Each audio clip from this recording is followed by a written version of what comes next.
کون ہے اور جھوٹا کون ہے. اس سچائی کو ماپنے کا جو پیمانہ ہے، تولنے کا جو پیمانہ ہے، وہ پیمانہ ہے اللہ کی اطاعت اور اس کے رسول کی اطاعت.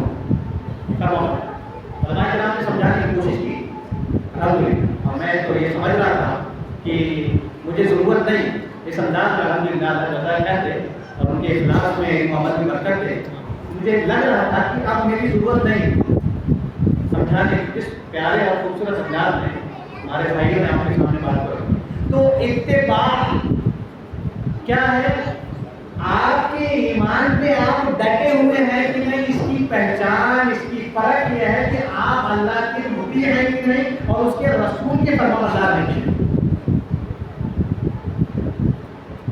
اللہ رب العالمین کے رسول محمد صلی اللہ علیہ وسلم نے فرمایا والذی نفس محمد بیدہ لا يسمع بأحد من هذه الأمة يهودي ولا نصراني ثم يموت ولم يؤمن بالذي أرسلت به إلا كان من أصحاب النار. اللہ کے رسول صلی اللہ علیہ وسلم اپنی ذات کی قسم کھا کر کہتے ہیں کہ اللہ کی قسم کھا کر کہتے ہیں کہ اس ذات کی قسم جس کے قبضے میں محمد صلی اللہ علیہ وسلم کی جان ہے، کوئی بھی شخص خواہ وہ یہودی ہو یا عیسائی ہو، نصرانی ہو، وہ میرے بارے میں سن لے، میرے بارے میں سن لے اور سننے کے ساتھ مجھ پر ایمان نہ لائے، الا کان من اصحاب النار جہنم. یعنی اب کیا ہے؟ اب تمام ادیان منسوخ ہو چکے.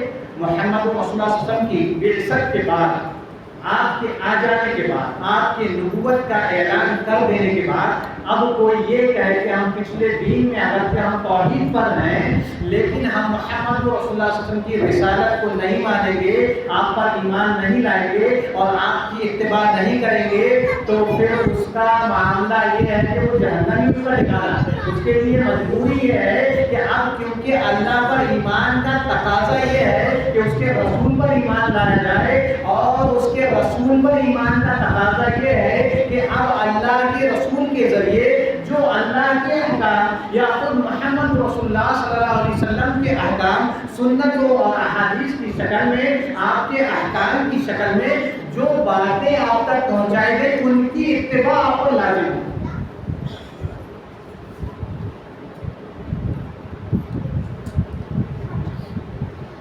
اسی طرح دیکھو دین اسلام کو اگر آپ سمجھنا چاہتے ہیں تو یہاں دو چیز کو سمجھیں، عقیدہ پلس اعمال، یہ دونوں چیزوں کو ملا کر کے اسلام. مختصر ہم بنیاد پر سمجھے بنیاد اسلام والا خمس شہادت کی لا الہ الا اللہ وان محمد رسول اللہ واقام الصلاۃ وایتاء الزکاۃ وتصوم رمضان والحج. اللہ روایت میں کچھ مختصر سی تفصیلی کے ساتھ یہ حدیث موجود ہے. یہاں پر بات کس کی آ رہی ہے؟ اعمال کی. جیسے ہی آپ نے ایمان کو قبول کیا تو بنیادی چیزیں ہیں، یہ بنیادی چیزیں آپ کو پہلے دکھانی پڑے گی. جس طرح ایک عمارت ہے، اس عمارت کے کھڑے ہونے کی جو بنیاد ہے لازمی چیز ہے. لازمی کیا ہے؟ آپ کا بیس ہے، کالم ہے، لینٹر ہے اور آپ نے اپنا جو ہے اس کو پیک کر دیا، دروازے وغیرہ پیک ہو گئے. یہ آپ کے لیے لازمی اور ضروری ہو. اس میں آپ کو کلر پہننے کی ضرورت نہیں ہے.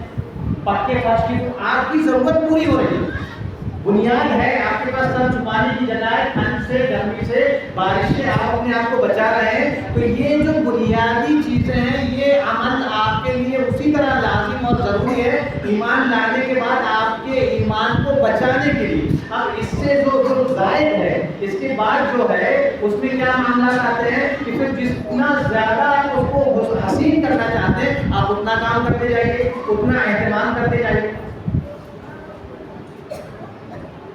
سورہ بقرہ کے اندر اللہ رب العالمین نے ارشاد فرمایا لیس البر ان تولوا وجوهكم قبل المشرق والمغرب ولكن البر من آمن بالله واليوم الآخر والملائكة والكتاب والنبي وآتى الناس. نیکی کو کیا سمجھتے ہو کہ جو نیک ہو گئے؟ آدمی کا ایک تصور ہے، گمان ہے. عموماً معاشرے میں ہم دیکھتے ہیں لوگ یہ سمجھتے ہیں کہ ہم بہت اچھے ہیں، بہت نیک. تو نیکی کا کوئی تصور اسلام بھی آپ کو دے رہا ہے کہ نیکی کیا ہے. یہاں ایک